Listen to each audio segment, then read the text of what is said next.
주신 말씀 보겠습니다. 오늘은 디모데후서 3장 16절 17절 두 절 말씀입니다. 디모데후서 3장 16절 17절 말씀입니다. 다 같이 일어나셔서 우리 하나님 말씀 같이 합독하여 받도록 하겠습니다. 같이 읽습니다. 시작. 모든 성경은 하나님의 감동으로 된 것으로 교훈과 책망과 바르게 함과 의로 교육하기에 유익하니 이는 하나님의 사람으로 온전하게 하며 모든 선한 일을 행할 능력을 갖추게 하려 함이라. 아멘. 앉아주시기 바랍니다. 잠깐 기도하겠습니다. 기도하고 말씀 전하겠습니다. 아버지여 감사합니다. 주님 사랑하시는 교회 위에 주님 축복하시고 부르신 주의 자녀들 위해 이제 말씀으로 함께 하실 줄 믿습니다. 연약한 종을 세우셨습니다. 모든 연약함 또 회복하는 중에 있는 육신을 붙잡아 주셔서 하나님의 거룩하신 말씀 살아계신 주의 뜻을 전하는 데 부족함이 없도록 온전히 하나님의 영광만 드러낼 수 있도록 하나님께서 함께 하시고 축복하여 주시옵소서. 성령님만 주장하시는 이 시간 되길 간절히 소망하옵고 예수님의 이름으로 기도드립니다. 아멘. 할렐루야. 우리 인사 나누겠습니다. 사랑합니다. 축복합니다. 반갑습니다. 안 반가워요? 답이 없어요. 자, 우리 연습을 하나 해야 될 것 같아요. 우리 정병택 목사님이 왜 아멘 안 하냐고 막 그래서 근데 억지로 하는 건 저도 반대지만 우리 기왕이면 힘을 내서 말씀도 듣고 힘을 내서 아멘도 마음에 안 오는데 아멘 하지 말고요. 마음에 진짜 동의가 될 때는 아멘 하셨으면 하는 것도 뭐 괜찮을 것 같아요. 연습 한번 해볼까요? 제가 할렐루야 하면 아멘 해봅시다. 할렐루야. 저는 작게 하지만 여러분들은 크게 해야 되는 거예요. 자, 다시 한번 할렐루야. 네. 마음에 동할 때는 이렇게 아멘 하시면 좋겠습니다. 아멘. 네. 자, 오늘은 왜 성경인가라는 제목으로 말씀 전할 텐데요. 말씀드린 대로 큰 주제는 성경을 관통하는 7가지 키워드 이렇게 됩니다. 성경을 관통하는 7가지 키워드. 굳이 7가지나 되는 키워드를 찾아서 왜 또 굳이 성경을 관통하려고 하는 걸까요? 당연히 성경이 너무너무 중요하니까 그런 겁니다. 너무너무 중요하니까. 오늘 서론격으로 오늘은 그냥 성경에 대해서 좀 볼 텐데 아마 단일 주제로 제가 주제 설교할 때 단일 주제로 제일 많이 다루는 건 어쩌면 성경에 대한 게 아닐까 싶습니다. 그만큼 성경이 중요하기 때문인데 성경이 또 중요한 이유 중에 하나를 오늘 좀 같이 보려고 합니다. 여러분들 성경 책 있으시죠? 왜 안 갖고 와요? 네, 갖고 오셨죠? 왜 갑자기 이렇게 긴장하세요? 여러분들 지금 성경책 말고요. 신앙생활 얼마나 하셨는지 사람마다 차이가 있지만 여러분들 첫 번째 성경책 기억하세요? 여러분들 처음 가지셨던 성경책 갖고 계신 분 있나요? 네, 첫 번째 성경책. 저는 제 첫 번째 성경책 이 말씀 준비하면서 기억을 좀 되돌려 보니까 놀랍게도 제 첫 성경은 교회를 다니기 전이었더라고요. 국민학교 때, 초등학교죠. 국민학교 때 연식이 좀 돼서 국민학교 때 제 첫 번째 성경을 가졌어요. 근데 이게 스토리가 있더라고요. 제가 더듬어 보니까. 여러분들 예전에는 제가 초등학교 때 어디 살았냐면 노량진에 있는 본동이라는 동네에서 살았는데요. 그 당시 때만 해도 그 쓰레기 집화장이 동네마다 있었는지는 제가 모르겠어요. 정확히는. 그런데 쓰레기 집화장이 이렇게 동네마다 있었는데 제가 살던 동네에도 쓰레기 집화장이 있었습니다. 이게 쓰레기 집화장, 쓰레기장이죠. 쓰레기장인데 그게 제 놀이터였어요. 제가 돌이켜 보니까. 이게 뭐가 많았냐면 사람들이 물건을 버리잖아요.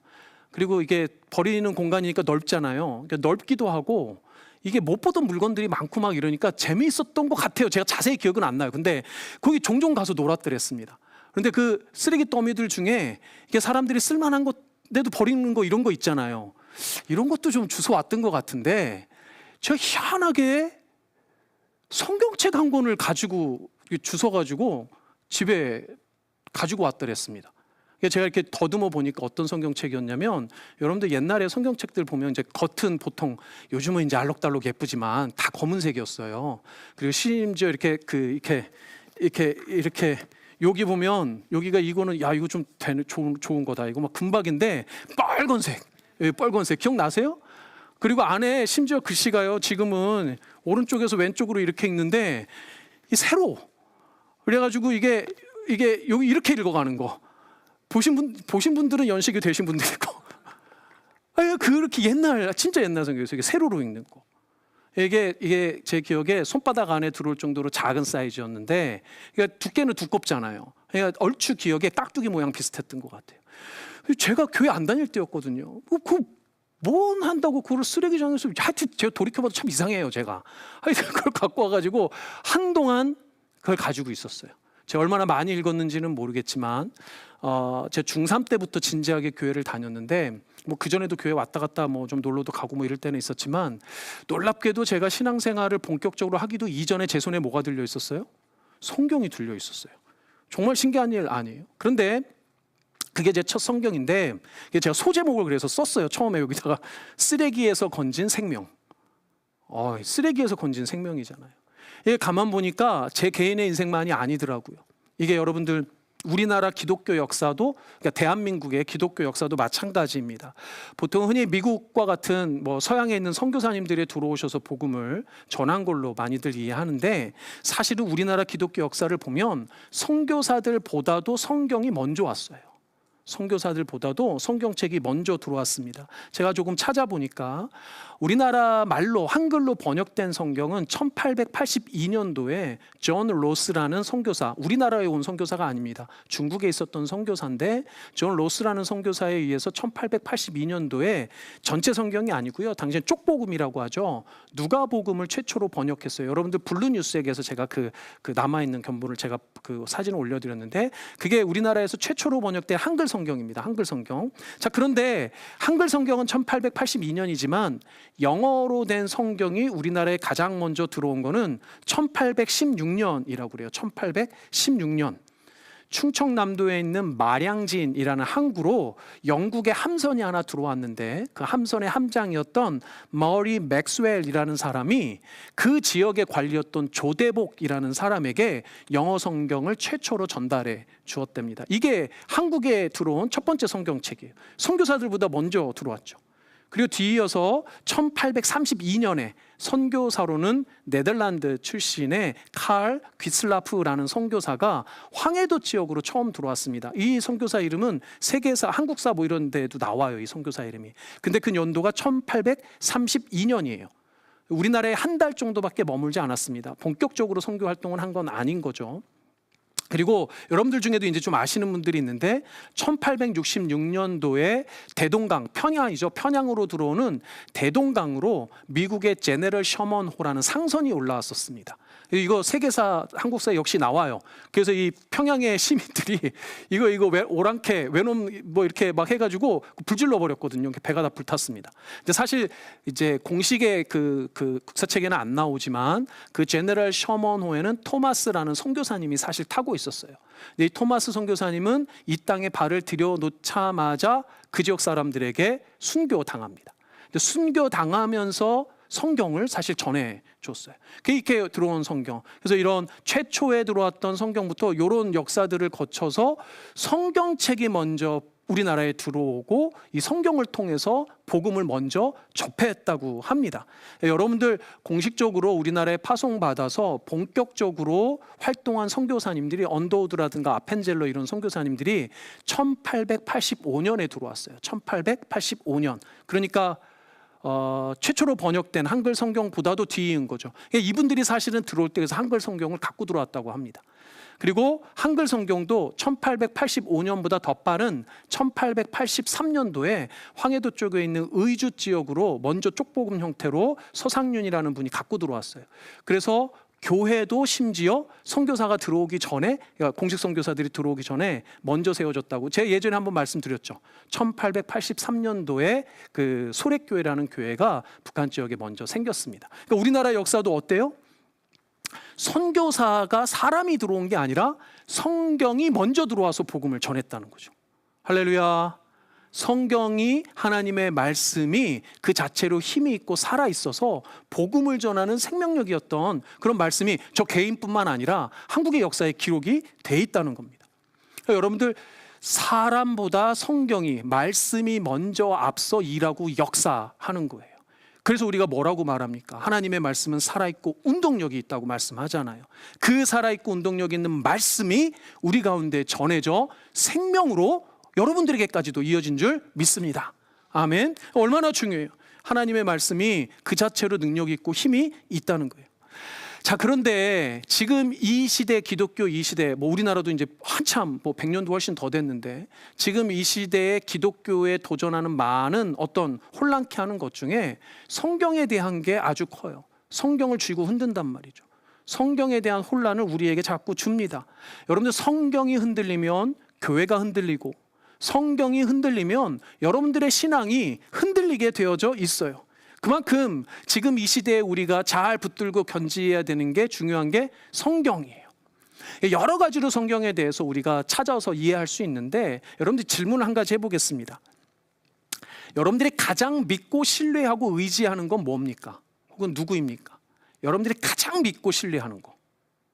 이거 질문을 좀 바꾸면 이렇게 돼요. 나는 나의 최종적인 권위를 어디에 두는가? 내 최종적 권위를 무엇에 두는가? 이 질문이랑 똑같은 질문이에요. 여러분들 이 시간에 기억하시길 바랍니다. 성경에 대해서 우리가 기억해야 될 가장 중요한 것 중에 하나는 나의 모든 권위의 최종 권위는 성경이다. 교회의 모든 권위, 최종 권위는 성경이다. 이게 너무너무 중요해요. 권위, 내 인생의, 내 삶의 최종적 권위, 우선적 권위, 절대적인 권위, 이게 어디에 있어요? 성경에 있다는 거예요. 성경에. 이게 우리가 오늘 반드시 붙들어야 되는 겁니다. 내 인생, 교회, 기독교의 최종 권위는 어디에 있느냐? 우선 권위는 어디에 있느냐? 어디에요? 성경에 있어요. 성경. 여러분들, 당연히 기독교의 원래 최고 권위는 어디에 있어요? 하나님에게 있습니다. 하나님에게. 당연히 하나님이죠. 우리가 믿는 하나님에게죠. 그런데 하나님이 눈에 보여요? 안 보여요? 안 보인단 말이에요. 직접 눈앞에 나타나셔서 말씀하시는 게 아니란 말이에요. 적어도 지금 이 시대에 우리가 하나님의 뜻이 무엇인지, 하나님이 우리에게 무엇을 원하시는지 알기 위해서는 반드시 성경을 알아야 돼요. 그거 아니면 알 길이 없단 말이에요. 그러니까 성경 자체, 성경에 있는 하나님의 말씀이 우리에게 최종적 권위가 되는 거예요. 이해하시겠죠, 여러분? 자, 그런데 이 성경에 대해서 자꾸 이 최종적인 권위를 흔들어요. 그 예 중에 하나가 뭐냐면 성경이라는 그 이름 자체예요. 요새 성경 아니라 뭐라고 많이 불러요? 성서라고 불러요. 성서. 여러분들 종종 책 이제 좀 관심 있는 분들 보시다 보면 성경이라고도 부르는데 성서라고도 불러요. 성서라고 하면 되게 조금 좀 있어 보여요. 왜냐면 이게 조금 공부한 사람들이 이런 표현 써요. 학문적으로 쓰거든요. 근데 여러분들, 성경하고 성서는 간단한 차이인 것 같지만 되게 중요한 차이입니다. 저희 보면 이제 제가 정리를 해놨습니다. 성경은 한자로 뭐 이제 성은 똑같고, 경이 우리가 뭐 경배하다, 경외하다 그 경자예요. 성서할 때 서는 책서입니다. 책이란 말이에요. 풀었으면 성경은 성스러운 경전, 거룩한 경전, 우리가 영어로 말하면 Holy Scriptura 이렇게 이야기합니다. 그런데 성서라고 하면 뭐예요? 그냥 성스러운 책, 거룩한 책, 홀리 북 정도의 의미가 돼요. 이게 뭐 별 차이 아닌 것 같은데 우리는 왜 이걸 반드시 성경이라고 해야 할까요? 왜 성서라는 말이 부각이 되고 성서라고 하는 사람들이 생겨났을까요? 여러분들 한번 생각해 보시면 좋겠습니다. 여러분들, 기독교는 여러 종교들 중에서도 계시 종교라 그래요. 계시 종교. 그러니까 계시라는 건 뭡니까? 하나님께서 우리에게 자신을 드러내 보여주시는 건데, 무엇으로 드러내 보여주세요? 성경으로 우리에게 보여주신단 말이죠. 그러니까 성경과 같은 문자로 기록된 계시를 갖고 있는 종교를 계시 종교라고 해요. 예를 들면 여러분들, 불교도 일종의 계시 종교입니다. 불교 안 믿으셔서 모르겠지만 우리 스님들이나 불교 신자들도 경전을 가지고 있어요. 그걸 뭐라고 그럽니까? 불경이라 그러잖아요. 근데 혹자는 불서라고도 합니다. 근데 그들은 주로 뭐라고 표현합니까? 불경이라고 말해요. 불경. 그래서 한국에 들어온 불경이요. 불경은 한국이 아니에요. 근데 불경이 많아요. 그래서 제가 좀 찾아보니까 금강경, 반야심경, 법화경, 화엄경, 우리나라에만 들어온 게 수십 가지예요. 수십 개. 근데 이거 다 뭐라고 끝이 끝나요? 경, 금강, 경, 반야심, 경, 이렇게 경으로 끝난단 말이에요. 왜 경이라고 붙입니까? 그들에게는 가장 절대적인 권위예요. 이 무슨 경 하는 이 경전들을 통해서 그들의 종교의 토대를 세우는 겁니다. 그러니까 어떤 종교든지 계시 종교는 그들이 가지고 있는 교리, 신앙인들이 가지고 있는 삶의 모든 기초가 그 경에서 온단 말이죠. 그러니까 성경이라고 하는 건 당연히 우리에게는 그냥 단순히 인간이 쓴 책하고는 다르다는 거죠. 여러분들 좋은 책, 대단한 책 얼마나 많아요. 그런데 그 좋은 책, 대단한 책이라고 하는 책들을 우리가 경전으로 모시지는 않는단 말이죠. 여러분들 그 진화론 아시죠? 진화론. 진화론의 아버지가 누구예요? 찰스 다윈. 다윈이라는 사람이에요. 진화론의 경전이 있어요. 그게 뭘까요? 종의 기원이라는 책이에요. 종의 기원. The Origin of Species라고 이게 1859년에 나왔습니다. 그런데 진화론자들에게 다윈은 그냥 진화론의 아버지가 아니에요. 진화론의 전도사. 그래서 진화론자들이 현대 진화론들 책 제목이 뭐라고 되어 있냐면 다윈의 사도들. 그러면 종의 기원은 뭐예요? 진화론의 경전. 근데 여러분들 당대의 진화론 대단했지만 종의 기원이라는 책을 현대적 시각으로 보면 틀린 것도 많고 잘못된 것도 많아요. 그런데 그들은 그 책을 뭐라고? 진화론의 경전이라고 높인단 말이죠. 그들을 진화론의 사도들이라고 칭한단 말이죠. 그런데 왜 기독교는 앉아갖고 성경을 갖다가 성서라고 낮추느라고 정신이 없냐고요. 성서가 아니에요. 성경이지. 우리에게는 경건하고 거룩한 하나님의 말씀이 담겨져 있는 그런 단순한 책이 아니라 경전이란 말이죠. 성경은 하나님의 감동으로 됐잖아요. 오늘 본문에 뭐라고 그럽니까? 디모데후서 3장 16절에 모든 성경은 무엇으로? 하나님의 감동으로 됐어요. 이건 그냥 사람이 제 생각으로 자기 생각으로 쓴 책이 아니에요. 하나님이 감동시키신 인간 저자가 그의 모든 것을 하나님이 사용하셔서 쓴 하나님의 말씀이랍니다. 이 성경이 그냥 인간의 책이라 그러면 여러분들 이걸 최고의 권위로 둘 이유가 있어요, 없어요? 아니 나 같아도 안 그러겠는데, 내가 쓴 글이 더 대단하게 볼 때도 있는데, 이 성경 읽다 보면 어떤 부분은요 이해도 안 되고 납득도 안 되고 이상한 데 많단 말이죠. 그럼에도 불구하고 우리가 성경을 성경으로 하나님의 말씀으로 그 최종 권위를 두지 않으면 우리의 신앙의 근거가 사라지고 교회의 믿음의 근거가 사라진단 말이죠. 사랑하는 여러분, 성경의 권위를 어떻게 내 인생에 두느냐는 너무너무 중요합니다. 왜 중요할까? 한 가지만 생각해 볼까요? 여러분들 성경의 권위를 두지 않으면 내 인생의 기준이 누구에게 있어요? 성경의 기준이 아니면 나에게 있다니까요. 나한테 기준이 된다니까요. 애들이 이렇게 자녀들 키우다 보면 한 초등학생쯤 되면 막 성적표 갖고 오잖아요. 성적표 갖고 와서 막 성적 좋아, 막 잘 받았어, 막 평균 막 좋아. 그럼 엄마 아빠가 뭐라고 그래요? 저 나 닮아서 그런다고. 나 닮아서 그런 거라고.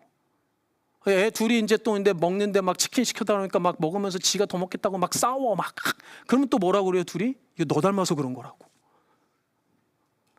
지가 좋을 때는 지 닮아서 그렇고 지가 싫을 때는 너 닮아서 그렇고 왜들 그래요 도대체? 기준이 누구한테 있어요? 자기한테 있어서 그래요. 내가 좋으면 좋고 내가 싫으면 싫고, 좋은 건 내 탓, 싫은 건 네 탓. 이거 누가 기준이에요?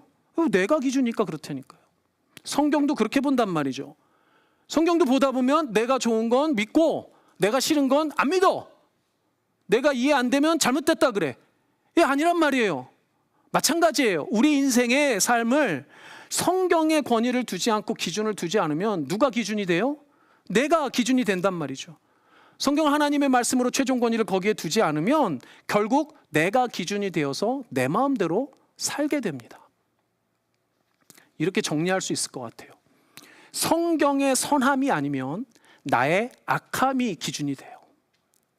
성경의 진실이 아니면 나의 거짓이 기준이 됩니다. 성경의 사랑이 아니면 나의 욕심과 이기심이 기준이 되어서 살아가요. 그렇지 않아요, 여러분?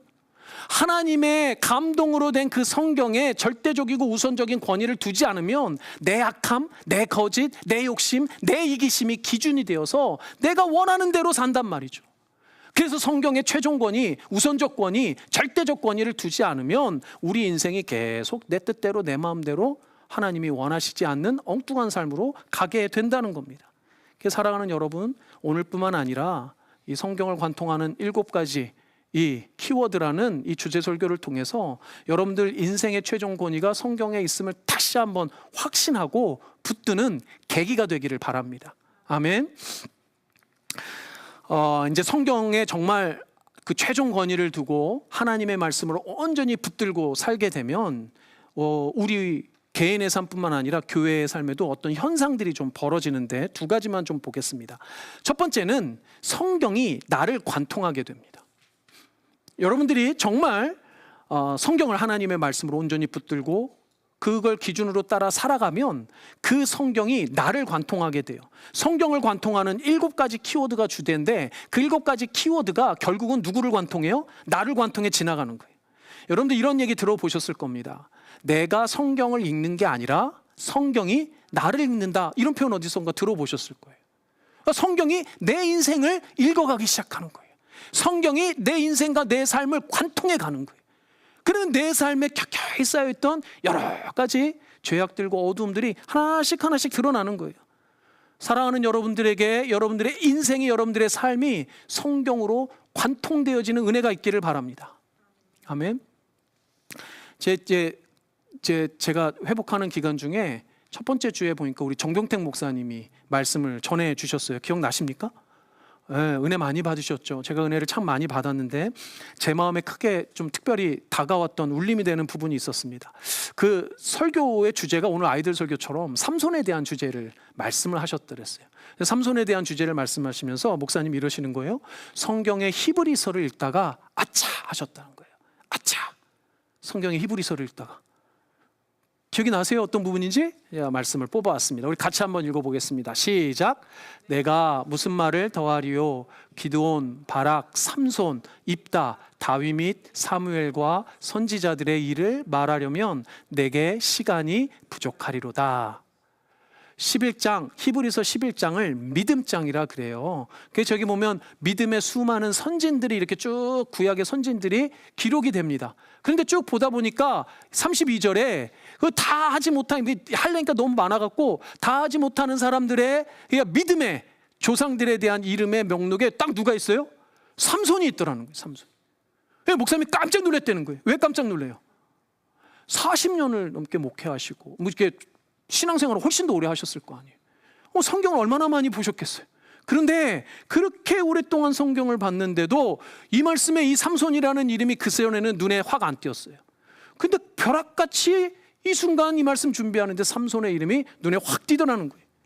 얼마나 교만합니까? 얼마나 이 유교계 눈이 먼 사람, 자신의 힘만 믿었던, 얼마 나시르노스는 아마 최악의 인물이 삼손일 텐데 그 삼손을 히브리서는 믿음의 사람이라고 한단 말이에요. 깜짝 놀라셨다는 거예요. 그리고 다시 한번 성경을 다 되짚어 보시면서 삼손의 믿음을 통해 목사님의 신앙생활이 꿰뚫림 당한 거예요. 목사님의 신앙이 다시 한번 꿰뚫림 당한 거란 말이죠. 삼손의 말씀을 통해서 오히려 겸손한 믿음이라는 게 무엇인지, 하나님의 주권을 인정한다는 게 무엇인지 본인의 삶이 다시 한번 삼손이라는 이 인물의 말씀을 통해 꿰뚫림 당한 게 정병택 목사님의 은혜의 간증이었단 말이에요. 마찬가지입니다. 우리가 성경을 볼 때도 교만한 마음이 아니라 정말 살아계신 하나님의 말씀으로 겸손하게 나아갈 때 성경으로 여러분들의 삶이 꿰뚫어지는 그런 은혜가 있기를 바랍니다. 아멘. 2번째, 좀 여러분이 의외일 수 있는데 성경의 말씀은 나를 불편하게 해요. 성경의 말씀은 불편하게 합니다. 여러분들 말씀을 정말 읽다 보면 여러분들 마음에 여러 가지 삶의 현상들이 생깁니다. 슬픔이 기쁨이 되는 경험을 하시기도 하고, 고난과 아픔을 이겨내는 힘을 얻기도 하겠죠. 평안을 얻기 위해서 말씀을 보신다는 분들도 있어요. 이런 현상들 다 일어납니다. 그런데 진짜 성경을 겸손히 읽고 순종하고자 하는 사람에게는 반드시 어떤 일이 벌어지냐? 불편해져요. 정말 예수 믿고 말씀대로 살려고 하면 불편합니다. 우리는 본성이 타락한 죄인이어서 게으르고 싶어요. 사실은 대접받고 싶어요. 편하고 싶죠. 우리가 딱이 세상 사람이 다 알잖아요. 앉으면 앉았는데 서고 싶은 사람 있어요? 지금 제가 한번 예배 시간 한 두어 번 일어서는 거 힘들잖아 벌써. 그렇죠? 누울 수만 있으면 누웠으면 좋겠다. 우리 마음이잖아요. 이게 대접받고 싶지. 와서 누구 대접하는 거 싫잖아요. 마찬가지입니다. 근데 성경 자꾸 뭐라 그래요? 자꾸 참으라 그래요. 자꾸 희생하라고 그래. 자꾸 섬기라고 그래. 참고 희생하고 섬기는 거 편해요, 불편해요? 불편하잖아요. 근데 그거 다 하나님께서 하시는 말씀입니다. 불편한 거 맞아요. 오늘 디모데 3장 16절 뭐라고 말합니까? 교훈과 책망과 바르게 함과 의로 교육하는 거예요. 이 네 가지 다 무슨 얘기입니까? 따라해 봅시다. 잔소리. 다 잔소리예요, 잔소리. 교훈과 책망과 바르게 함과 의로 교육함 다 잔소리 한다는 거예요, 성경이. 듣기 좋아요, 듣기 불편해요? 듣기 불편해. 순종하고 싶어요, 안 하고 싶어요? 그런데 그렇게 안 하면 온전한 하나님의 사람 되지 않는다니까요. 여러분들의 행함이 선해지지 않는다니까요. 정말 성경 말씀을 잘 읽고 정말 진지하게 하나님 말씀으로 받아들여서 그걸 순종케 하는 사람들에게는 이 불편한 일이 생깁니다. 그리고 이 불편을 감수하게 해요. 왜요? 말씀을 지키지 않는 게 훨씬 더 불편하니까 그래요. 정말 하나님 믿고 이 말씀대로 순종하고자 하는 자는 기꺼이 이 불편한 일을 감수한단 말이에요. 왜요? 하나님 말씀 안 지키는 게 더 불편하니까 그래요. 차라리 그 불편한 거 내가 희생하고 섬기고 하는 게 차라리 그 불편이 더 나은 불편이야. 이해하십니까, 여러분? 말씀을 따르고 순종하는 거 불편한 일입니다. 그런데 기꺼이 그 불편을 감수하는 게 진짜 그리스도인이에요. 진짜 그리스도인은 말씀을 지켜 순종하는 게 말씀을 안 지키는 불편함보다 그거보다 더 작아요. 그러니까 기꺼이 말씀 지킨단 말이에요. 더 중요한 게 뭔지 아세요? 내가 불편한 것으로 다른 이들이 편해질 수 있다는 걸 아는 사람들이에요. 내 불편함이 다른 사람들을 조금 더 편하게 할 수 있다는 걸 깨닫는 사람들이 이 사람들입니다. 여러분들 물어볼게요. 교회는 편한 곳인가요? 불편한 곳인가요? 이제 막 어떻게 대답하기 힘들죠? 이제 막 이게 편해야 되나 불편해야 되나? 교회는 편해야죠. 근데 제가 지금 말하는 뉘앙스가 이해되십니까? 제 말을 잘 이해해야 돼요. 새로 오신 분들, 믿음이 작은 자들, 마음에 의심이 있는 사람들, 교회 오면 마음이 어때야 돼요? 그런 분들이 편해야 되잖아요. 그렇죠? 그러려면 소위 내가 신앙생활 좀 오래 하신 분들, 내가 정말 믿음으로 구원 얻었다고 확신하는 분들, 이런 분들은 조금 불편해야 된단 말이에요. 불편한 편의점이라는 책 기억나시죠? 제가 그 설교할 때 한번 예시를 들었는데, 그때는 제가 못 읽고 소개만 받고 했는데 다 읽었어요. 이렇게 쉬면서 다 읽어보니까 이게 제목이 불편한 편의점이잖아요. 이게 말이 돼요, 안 돼요?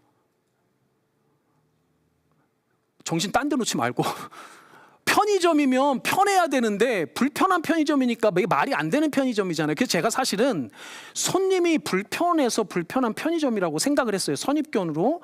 그러니까 소설에서 손님들에게 불편한 편의점이어서 불편한 편의점인가 보다, 그런 뉘앙스가 없는 건 아닌데, 이 책에서 하고 싶은 얘기는 이겁니다. 손님이 편하려면 누구는 불편해야 돼요? 직원들은 불편해야 된단 말이에요. 직원이 지 몸 편하고자 일 대충 하면 손님은 불편한 거잖아요. 이해되세요? 직원이 불편하더라도 자기 일을 잘 감당해야 누가 편해져요? 손님이 편해져요. 직원이 지 편하자고 일 대충 하면 손님이 불편할 거고, 불편한 편의점 손님이 와요, 안 와요?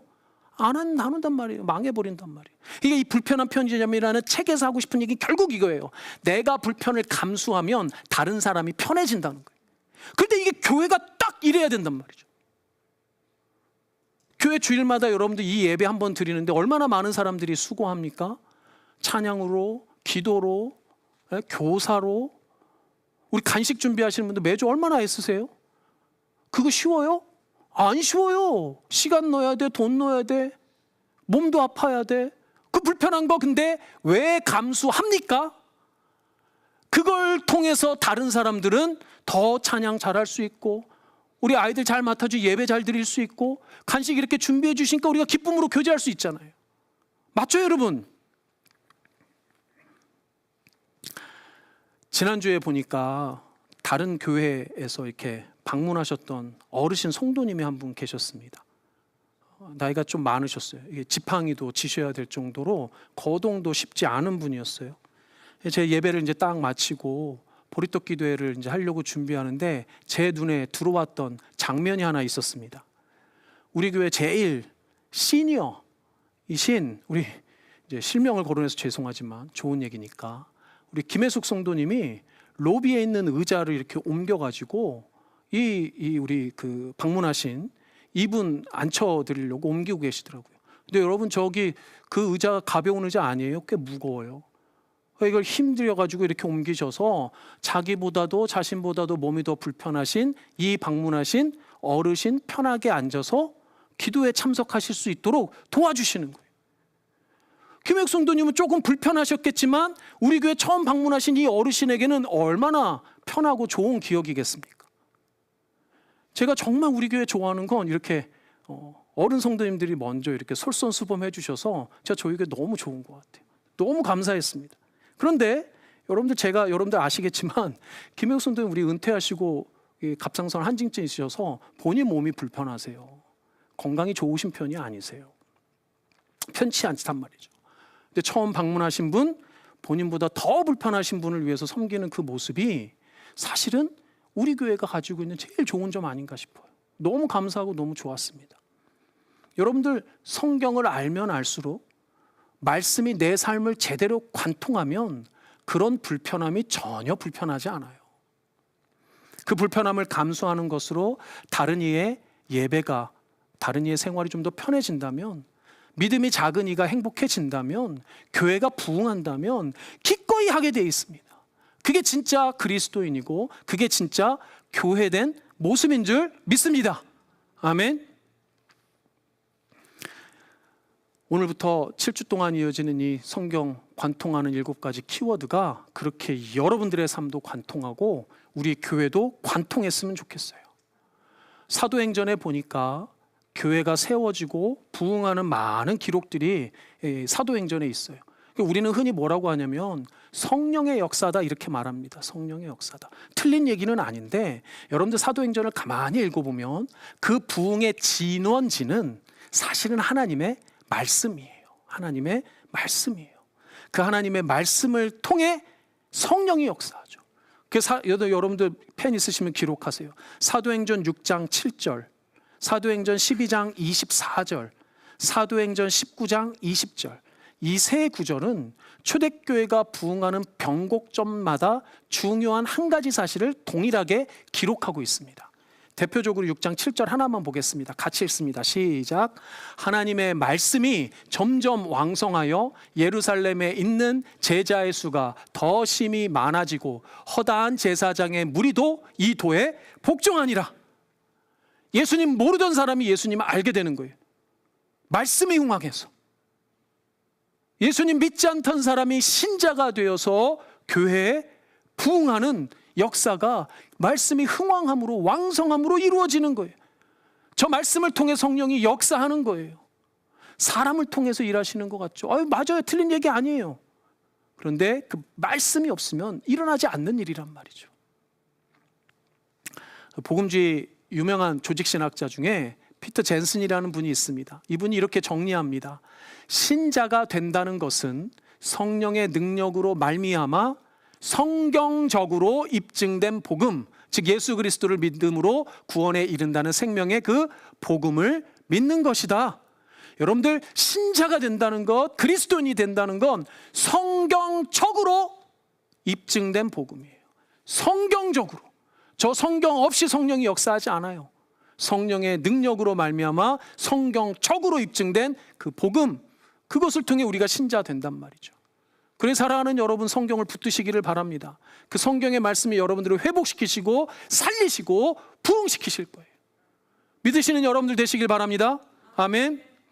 우리 교회가 이렇게 성경에 기록된 그 하나님의 말씀 통해 믿고 구원받는 사람들이 늘어나는 은혜가 있었으면 좋겠습니다. 성경이 여러분들의 삶을 꿰뚫고 우리 교회를 관통해서 한 사람 한 사람이 그 말씀 앞에 나오는 역사가 있었으면 좋겠어요.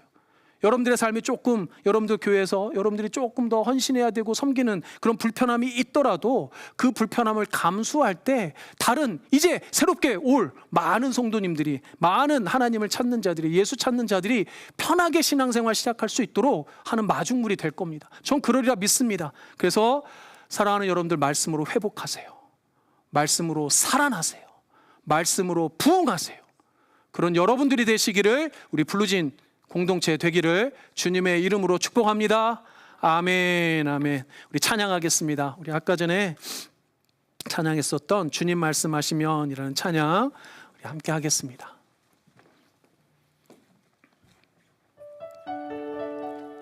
이 말씀 그대로 하나님의 뜻을 깨닫고 주의 말씀대로 나아가는 우리 되길 바랍니다.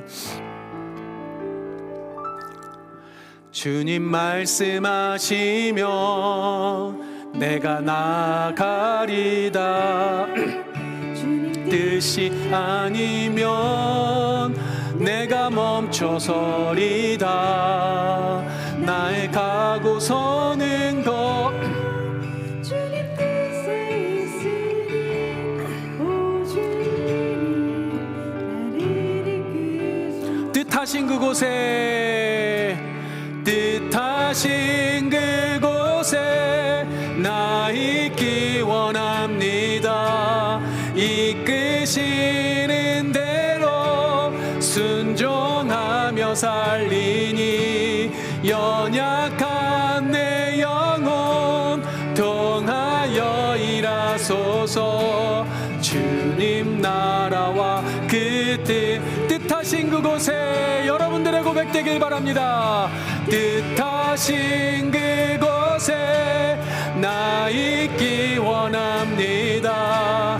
이끄시는 대로 순종하며 살리니 연약한 내 영혼 통하여 일하매 주님 나라와 그 뜻을 위하여 오 주님 나를 오 주님 나를 이끄소서. 아멘. 이 시간 잠깐 우리 함께 기도하겠습니다. 우리 1분 정도 하나님 오늘 주신 말씀 감사합니다. 내가 나의 모든 권위를, 내가 이 땅 가운데 믿고 또 붙들어야 될 최종적인 권위를 하나님의 말씀 앞에 두기를 소망합니다. 하나님의 말씀 붙잡고 하나님의 말씀 기준 삼아 순종하는 삶을 살게 하여 주시옵소서. 그 말씀이 내 인생 내 삶을, 우리 교회를 꿰뚫어서 정말 불편한 일이 있더라도 그 불편함을 감수하고 다른 이들을 섬길 수 있는, 다른 인생들이, 다른 생명들이 회복하고 부흥하고 주 앞으로 돌아올 수 있는 귀한 통로로 사용하여 주시옵소서. 여러분들 결단하는 마음으로 주 앞에 기도하며 주 앞에 나아가도록 하겠습니다. 우리 기도하겠습니다. 아버지 하나님 감사합니다. 할렐루야. 아버지 하나님 이 시간 우리 사랑하는 성도님들 축복하여 주셔서 주의 말씀이 그들의 삶을 꿰뚫게 하여 주시옵소서. 주의 살아계신 말씀이 우리 교회를 관통하게 하여 주시옵소서. 내가 아버지 하나님 조금 헌신하고 희생하고 섬기는 것을 통해 다른 이들의 예배가 편해지고 다른 이들의 삶이, 신앙생활이 아버지 하나님 주 앞에 온전히 나아올 수 있는 복된 통로가 될 수 있도록 주님께서 역사하여 주시옵소서. 연약했던 나 삶을 아버지 하나님께서 붙드신 줄 믿습니다. 하나님 앞에 나아갈 수 있도록 주님 도와주시고 살아계신 하나님을 높여드릴 수 있도록 이 시간 축복하여 주시옵소서. 우리 사랑하는 성도님들 한 사람 한 사람 가운데 그 주의 말씀으로 회복하게 하여 주시옵소서. 살아나게 하여 주시옵소서. 부흥케 하여 주시옵소서. 회개의 영을 불러주셔서 아버지 하나님이여 불편했다고 아버지 하나님 불평했던 내 모든 삶에 아버지 하나님이여 넋두리들을 내려놓고 하나님 앞에 나아갈 수 있도록 주님께서 도우시고 인도하여 주시옵소서. 주님 도우시고 인도하여 주시옵소서.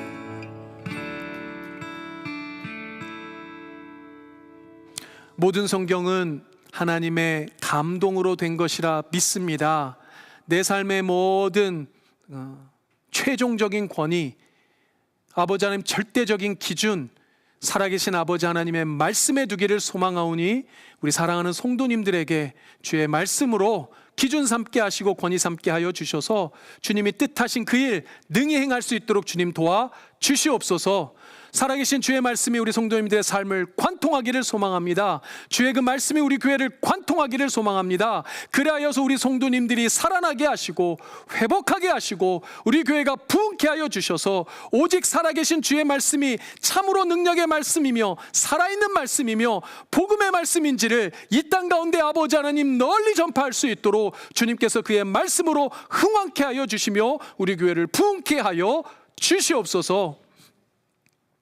지금은 우리를 구원하여 주신 예수 그리스도의 은혜와 아버지 하나님의 사랑과 성령 하나님의 교통하심이 주 앞에 머리 숙여 경배할 때 특별히 살아계신 주의 말씀, 인생의 최종 권위, 절대적 기준으로 삼고 주의 말씀 따라 이 땅 가운데 우리 교회 가운데 인생 가운데 순종하며 살기를 간절히 소망하고 작정하는 우리 사랑하고 사랑하는 블루진 한인교회 모든 성도님들 머리 위에와 이들의 가정과 일생 위에 먼 타지에 있는 가족들에게까지 지금으로부터 영원토록 함께 있을지어다.